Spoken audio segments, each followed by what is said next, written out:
Welcome to Teaching Truth.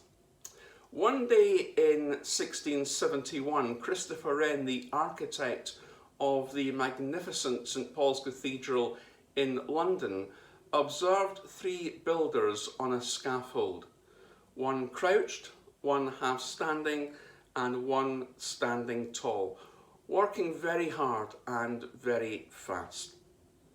To the first bricklayer, Christopher Wren asked the question, "What are you doing?"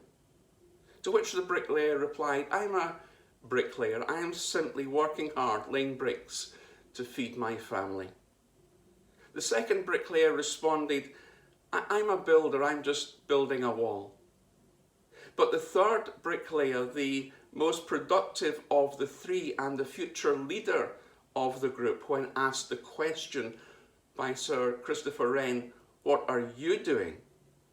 replied with a gleam in his eye, "I'm a cathedral builder. I'm building a great cathedral to the Almighty." A story about perspective and of how the third builder saw the bigger picture, building a cathedral, and of his part in that. Peter, the disciple who walked on water with Jesus, was a disciple who had perspective, who saw the bigger picture.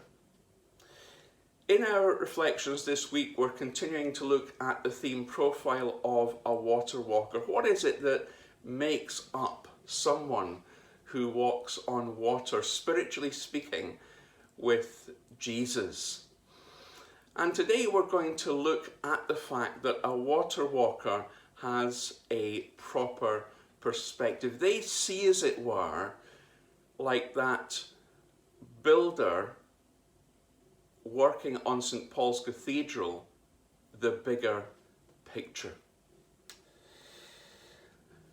As a result of seeing the wind and giving into fear, as we thought about in our reflections towards the end of last week, Peter began to sink into the water. And most of us, if not all of us, would at that point conclude quite naturally, well, Peter was a failure. He took his eyes off Jesus and he began to sink. He failed. And whilst in one respect that is true, let's just pause there and probe a little bit further, because I'm not sure that Peter actually did fail. You see, failure is not an event, but failure is a judgment about an event. Failure is not something that happens to us or a label that we attach to things. It's a way, a perspective, if you like, we think about outcomes. Before Jonas Salk developed a vaccine for polio that finally worked, he tried 200 unsuccessful ones. And somebody once asked him, "How did it feel, Jonas, to fail 200 times? Well, Jonas Salk replied, "I've never failed 200 times in my life. I was taught not to use the word failure. I just discovered 200 ways how not to vaccinate for polio." Jonas Salk had that bigger picture perspective. So did Peter fail? Well, as we've said, in a way he did. His faith wasn't strong enough. His doubts were stronger. He saw the wind. He took his eyes off where they should have been. He sank. And in a very human sense, he failed. But actually, I don't think Peter did fail in a bigger picture sense, because Peter had that bigger picture perspective. He had a proper perspective. I think there were 11 bigger failures in the boat. They failed quietly. They failed privately. Their failure went unnoticed, unobserved, uncriticised.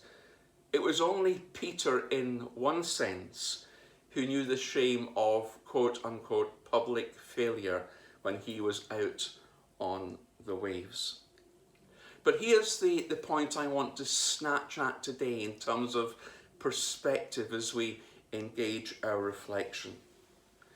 Only Peter knew two other things, and those two other things only came about because he had that proper perspective. He saw the bigger picture. Only Peter knew the glory, the experience, the exhilaration, the excitement of walking on the water. He alone, more than the 11 other disciples, knew what it was to attempt to do what he alone himself physically was not capable of doing. Then feeling the euphoria of being empowered by God to actually do it. Only once we walk, spiritually speaking, on the water do we then engage that exhilarating and exciting experience. I'm sure that Peter never forgot that experience of walking on water for the rest of his life. I think that Peter carried that joyous moment with him to his grave.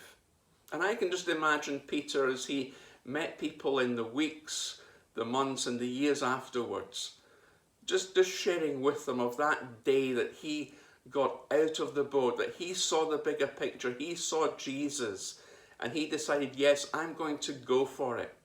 I'm going to say to Jesus, if it's you, ask me, command me to come to you on the water. And it was only Peter, because of his bigger picture perspective, of his willingness to step out of the boat, unlike the other 11 disciples who were huddled together.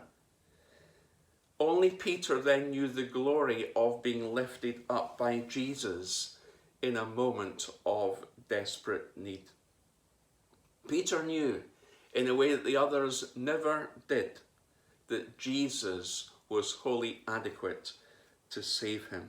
He had that shared moment with Jesus, that shared connection, that shared trust, and that shared intimacy.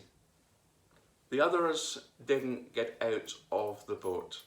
I think that the 11 others were bigger failures than Peter was, because at least Peter got out of the boat. The worst failure was not Peter sinking in the waves. The worst failure was the 11 other disciples not even attempting to get out of the boat.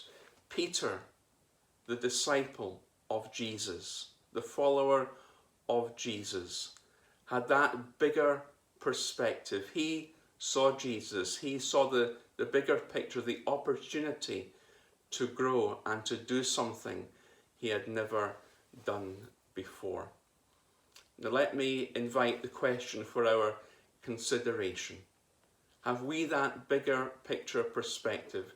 Do we see the opportunity of stepping out of the boat as an opportunity to do something with Jesus that we've never done before? The worst failure of Peter was not to sink in the waves.